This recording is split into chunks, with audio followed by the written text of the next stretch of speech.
Argentina's Lionel Messi has finally crowned his record-breaking career by winning the FIFA World Cup for the first time on his farewell to the tournament.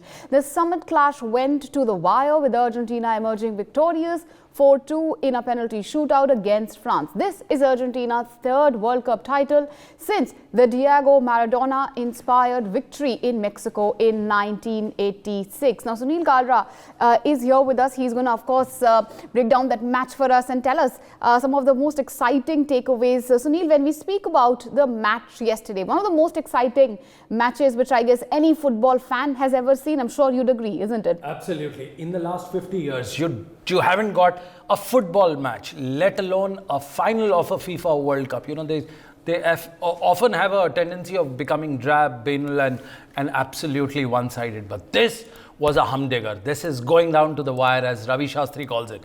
It's going down to the wire, that's all. And he was present there last night. So when you see those three things put together, what you've got a historic match.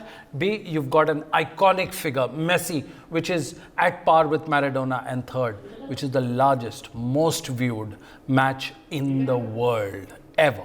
So these are three takeaways. Well, absolutely. And when we speak of Messi, I think it was a phenomenal performance. What a match. And what will you say about Messi really today? Well, in the words of Peter Drury, the great commentator who was there last night commentating and who also appeared on NewsX show, by the way. Okay. So, coming back, he will be idolized. He's gone to the next level. He was ordained to be a part of this iconic status. He's beyond nationality, Meenakshi.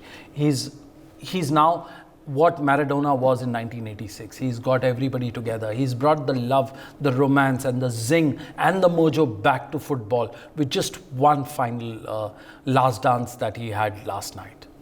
Well, absolutely. And when you speak of Messi, it's immortalized legacy. But France as well, they also played rather well. I mean, the fans are quite disappointed. Riots have also broken out in France. Macron, we saw yesterday how he consoled the team. Take us through really France's performance as well, because it was quite a spirited performance, which they also put forward. That's exactly what makes matches like these very interesting, isn't it? Spirited is the word that you've used, and I'll take it again and again. That's the underlying word for France. Now, what has happened?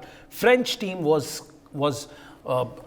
grappling with three big injuries. You had Paul Pogba, you had Kante, and you had Karim Benzema, who's the greatest football of the last 1 year. Karim Benzema, he won the Ballon d'Or. So what happens is, when you have a player who's in the momentum and he doesn't play because of the injury, so what happens? Your team is 25% less. And that's what exactly happened. However, just to give full marks to French team, they played with certain level of oomph. They had their mojo and they had too much of athleticism on the field. However, their only Waterloo or the Achilles heel was their biggest strength. Yes, their biggest strength became their Achilles heel, which was Mbappe. The entire central focus of the team was on one person. So just imagine a situation where you have Tendulkar in the mid-90s who's just steering the team to victory. If his wicket falls down, what happens? The entire morale comes down. This, I'm equating it loosely because there's got a lot of shades of India, Sachin Tendulkar, Messi and the World Cup win together. If you were to put it in a mixie, just get it out, you'll have an aftertaste and victory of that. And it's very interesting you've used a cricket analogy, because India is a nation which is obsessed with cricket. Absolutely. But yesterday we saw Prime Minister Narendra Modi also come out and he also tweeted and said that it was quite an exciting match. Viewership in India also, of course, was soaring. It was an all-time was at an all-time high yesterday. It is. In fact, I'll give you 5 reasons why. What is the Indian Connect? Of course, Mr. Modi tweeted, but more importantly, he used the word very carefully. It was the most enthralling and very engrossing football match in the world. Yes, that was the fact. Point number 2, the entire stadium is built by L&T. So you have the Indian Connect there. The workers who go there are Indians. The electricity that is being used is there.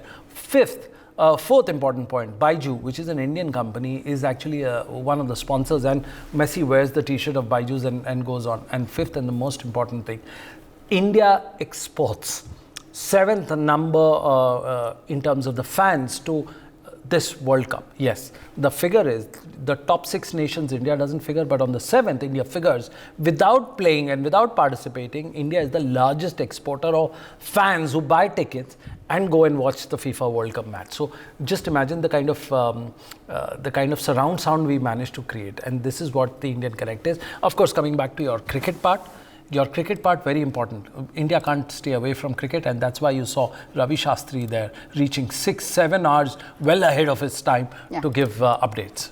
For more such videos, subscribe to the NewsX YouTube channel, hit the bell icon.